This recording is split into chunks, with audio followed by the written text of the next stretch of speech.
Friends, ನೀವು ನೋಡ್ತಾ ಇದ್ದೀರಾ RK ಕೆಂಬಾವಿ ಯೂಟ್ಯೂಬ್ ಚಾನಲ್. ಈ ಒಂದು ವಿಡಿಯೋದಲ್ಲಿ ನಾನು ನಿಮಗೆ ಏನು ತಿಳಿಸ್ಕೊಡ್ತಾ ಇದ್ದೀನಪ್ಪ ಅಂತಂದರೆ, PM ಕಿಸಾನ್ ಸನ್ಮಾನ್ ನಿಧಿ ಯೋಜನೆಯ ಲಾಭವನ್ನು ಪಡಿಬೇಕಾಗಿದ್ರೆ ರೈತರ ಹತ್ರ ಯುನಿಕ್ ಐಡಿಯನ್ನು ಇರಬೇಕಾಗತ್ತೆ. ಸೊ ಯುನಿಕ್ ಐಡಿ ಮೂಲಕ ರೈತರು ಕೃಷಿ ಇಲಾಖೆ ಆಗಿರ್ಬೋದು, ಸರ್ಕಾರದ ಅಗ್ರಿಕಲ್ಚರ್ ಎಲ್ಲ ಸ್ಕೀಮ್ಗಳ ಒಂದು ಬೆನಿಫಿಟನ್ನು ಪಡಿಬೋದಾಗಿದೆ. ಹಾಗಾದರೆ ಯುನಿಕ್ ಐಡಿ ಅಂದರೆ ಏನು, ಅದು ಎಲ್ಲಿ ಸಿಗುತ್ತೆ, ಅದನ್ನು ಪಡೆಯುವುದು ಹೇಗೆ ಅಂತ ಕಂಪ್ಲೀಟ್ ಮಾಹಿತಿನ ಈ ಒಂದು ವಿಡಿಯೋದಲ್ಲಿ ತಿಳಿಸ್ಕೊಡ್ತಾ ಇದ್ದೀನಿ. ಸೊ ಹಾಗಾದರೆ ಬನ್ನಿ ವಿಡಿಯೋನ ಶುರು ಮಾಡೋಣ. ವಿಡಿಯೋನ ಶುರು ಮಾಡೋಕ್ಕಿಂತ ಮುಂಚೆ ತಾವಿನ್ನೂ ನಮ್ಮ ಚಾನಲ್ನ ಸಬ್ಸ್ಕ್ರೈಬ್ ಮಾಡ್ಕೊಂಡಿಲ್ಲಪ್ಪ ಅಂತಂದರೆ ಕೆಳಗಡೆ ವೈಟ್ ಕಲರ್ ಬಟನಲ್ಲಿ ಸಬ್ಸ್ಕ್ರೈಬ್ ಅಂತಿರುತ್ತೆ, ಅದರ ಮೇಲೆ ಕ್ಲಿಕ್ ಮಾಡಿ. ಹಾಗೆ ಅಲ್ಲೊಂದು ಬೆಲ್ ಬಟನ್ ಕೂಡ ಓಪನ್ ಆಗುತ್ತೆ, ಅದರ ಮೇಲೂ ಕ್ಲಿಕ್ ಮಾಡಿ ಅಲ್ಲಿ ಮೊದಲಿಗೆ ಆಲ್ ಅನ್ನೋ ಒಂದು ಆಪ್ಷನನ್ನು ಸೆಲೆಕ್ಟ್ ಮಾಡ್ಕೊಳ್ಳಿ ಫ್ರೆಂಡ್ಸ್. ಹಾಗಾದರೆ ಬನ್ನಿ ವಿಡಿಯೋನ ಶುರು ಮಾಡೋಣ. ಹೌದು ಫ್ರೆಂಡ್ಸ್, ಸರ್ಕಾರದ ಕಡೆಯಿಂದ ಅಗ್ರಿಕಲ್ಚರ್ ಯಾವುದೇ ಒಂದು ಸ್ಕೀಮ್ ಅಥವಾ ಯೋಜನೆಯ ಲಾಭವನ್ನು ಪಡಿಬೇಕಾಗಿದ್ದರೆ ರೈತರಿಗೆ ಒಂದು ಯುನಿಕ್ ಐಡಿ ಅಂತ ಕ್ರಿಯೇಟ್ ಮಾಡ್ತಾರೆ. ಆ ಐಡಿ ಮೂಲಕವೇ ತಾವೆಲ್ಲ ಒಂದು ಸ್ಕೀಮ್ಗಳ ಯೋಜನೆಯನ್ನು ಪಡಿಬೋದಾಗಿದೆ. ಹಾಗಾದರೆ ಆ ಐಡಿ ಅಂದರೆ ಏನು, ಎಲ್ಲಿ ಸಿಗುತ್ತೆ? ಇಲ್ಲಿ ನೋಡ್ತಿರ್ಬೋದು, ministry of agriculture and farmers welfare ಅವರ ಕಡೆಯಿಂದ ಒಂದು ನೋಟಿಫಿಕೇಷನ್ ಕೂಡ ಇಲ್ಲಿ ಬಂದಿದ್ದು, ministry of agriculture and farmer welfare government of India, it is in the process of creating unique ID to farmers of country. ಅಂದರೆ ನಮ್ಮ ಒಂದು ರೈತರಿಗೆ ಯುನಿಕ್ ಐಡಿಯನ್ನು ಕ್ರಿಯೇಟ್ ಮಾಡಲಿಕ್ಕೆ ಹೇಳ್ತಿದ್ದಾರೆ.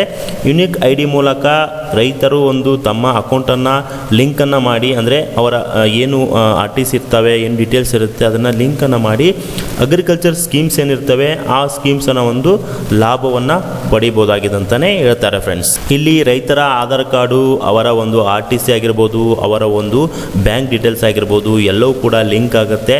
ಸರ್ಕಾರದ ಕಡೆಯಿಂದ ಅಂದರೆ ಕೃಷಿ ಇಲಾಖೆ ಕಡೆಯಿಂದ ಆಗಿರ್ಬೋದು, ತೋಟಗಾರಿಕಾ ಇಲಾಖೆ ಕಡೆಯಿಂದ ಆಗಿರ್ಬೋದು, ರೇಷ್ಮೆ ಕೃಷಿ ಆಗಿರ್ಬೋದು, ಪ್ರಾಣಿ ಸಂಗೋಪನೆ ಅಥವಾ ಪಶು ವೈದ್ಯಕೀಯ ಏನಾದರೂ ಆಗಿರ್ಬೋದು, ಅಥವಾ ಮೀನುಗಾರಿಕೆ ಆಗಿರ್ಬೋದು, ಇವೆಲ್ಲ ಒಂದು ಇಲಾಖೆಯ ಏನು ಸಹಾಯಧನ ನೀಡ್ತಾರೆ ಅಥವಾ ಏನಾದರೂ ಸ್ಕೀಮ್ಸು ಏನಾದರೂ ಬೆನಿಫಿಟನ್ನು ಪಡಿಬೇಕಾಗಿದ್ರೆ ನಿಮ್ಮ ಹತ್ರ ಯುನಿಕ್ ಐಡಿ ಅಥವಾ ಫಾರ್ಮರ್ ಐಡಿ ಕಂಪಲ್ಸರಿಯಾಗಿ ಇರಬೇಕಾಗತ್ತೆ ಫ್ರೆಂಡ್ಸ್. ಅದರ ಜೊತೆಗೆ PM ಕಿಸಾನ್ ಸನ್ಮಾನ್ ನಿಧಿ ಯೋಜನೆಯ ಲಾಭವನ್ನು ಕೂಡ ಪಡಿಬೇಕಾಗಿದ್ರೆ ನಿಮ್ಮ ಹತ್ರ ಯುನಿಕ್ ಐಡಿ ಅಥವಾ ರಿಜಿಸ್ಟ್ರೇಷನ್ ಫಾರ್ಮರ್ ಐಡಿ ನಿಮ್ಮ ಹತ್ರ ಇರಬೇಕಾಗತ್ತೆ.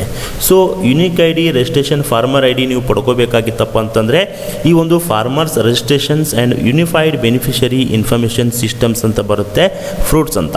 ಈ ಫ್ರೂಟ್ಸ್ ಮೂಲಕವೇ ನಿಮ್ಮ ಒಂದು ಐಡಿಯನ್ನು ಕ್ರಿಯೇಟ್ ಆಗುತ್ತೆ. ಇದ್ರ ಮೂಲಕವೇ ನಿಮ್ಮ ಒಂದು ಐಡಿಯನ್ನು ನೀವು ತಿಳ್ಕೊಬೋದು.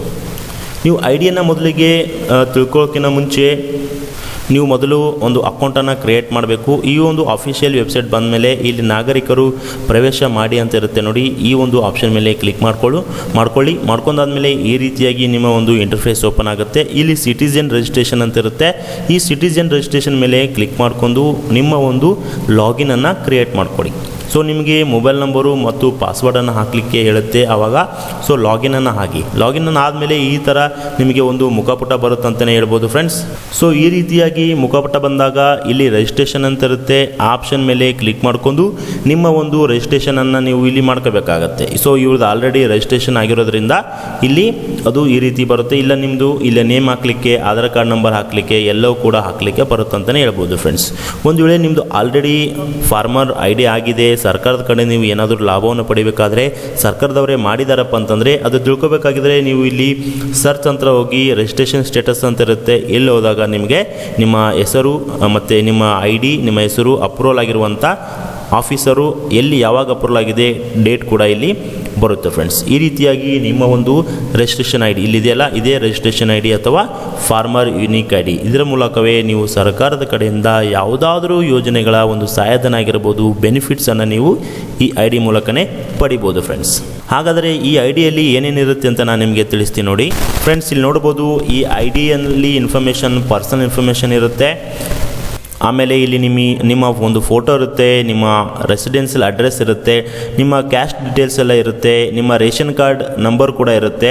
ಆಮೇಲೆ ಮೇನ್ ಇಂಪಾರ್ಟೆಂಟ್ ಆಗಿ ಇಲ್ಲಿ ನಿಮ್ಮ ಒಂದು RTC ಲಿಂಕ್ ಇರುತ್ತೆ ಫ್ರೆಂಡ್ಸ್, ಅಂದರೆ ಪಹಣಿ ಲಿಂಕ್ ಇರುತ್ತೆ. ಅದೇ ರೀತಿಯಾಗಿ ನಿಮ್ಮ ಬ್ಯಾಂಕ್ ಡೀಟೇಲ್ಸ್ ಕೂಡ ಲಿಂಕ್ ಇರುತ್ತೆ, ಆಧಾರ್ ಕಾರ್ಡ್ ಕೂಡ ಇಲ್ಲಿ ಲಿಂಕ್ ಆಗುತ್ತೆ ಫ್ರೆಂಡ್ಸ್. ಇವೆಲ್ಲ ಇನ್ಫಾರ್ಮೇಷನು ಇದರಲ್ಲಿ ಇರುತ್ತೆ. ಸೊ ಈ ಇನ್ಫಾರ್ಮೇಷನನ್ನು ಸರ್ಕಾರ ಒಂದೇ ಒಂದು ಯುನಿಕ್ ಐಡಿಯಲ್ಲಿ ಸ್ಟೋರ್ ಮಾಡಿ ಅದನ್ನು ಸೇವ್ ಮಾಡಿ ಆಮೇಲೆ ನಿಮಗೆ ಬೇಕಾಗಿರುವಂಥ ಬೆನಿಫಿಟನ್ನು ಇದರ ಮೂಲಕ ಕೊಡ್ತಾರಂತಲೇ ಹೇಳ್ಬೋದು ಫ್ರೆಂಡ್ಸ್. ಸೊ ಈ ರೀತಿಯಾಗಿ ಒಂದು ಇನ್ಫಾರ್ಮೇಷನ್ ಇತ್ತು, ಅದು ತಿಳಿಸ್ಕೊಡೋಣ ಅಂತ ಈ ಒಂದು ಮಾಹಿತಿ ಮಾಡಿದ್ದೀನಿ. ಈ ಒಂದು ಮಾಹಿತಿ ನಿಮಗೆ ಇಷ್ಟ ಆಗಿದರೆ ವಿಡಿಯೋಗೆ ಲೈಕ್ ಮಾಡಿ, ಹಾಗೆ ಎಲ್ಲರಿಗೂ ಶೇರ್ ಮಾಡಿ ಫ್ರೆಂಡ್ಸ್. Thank you.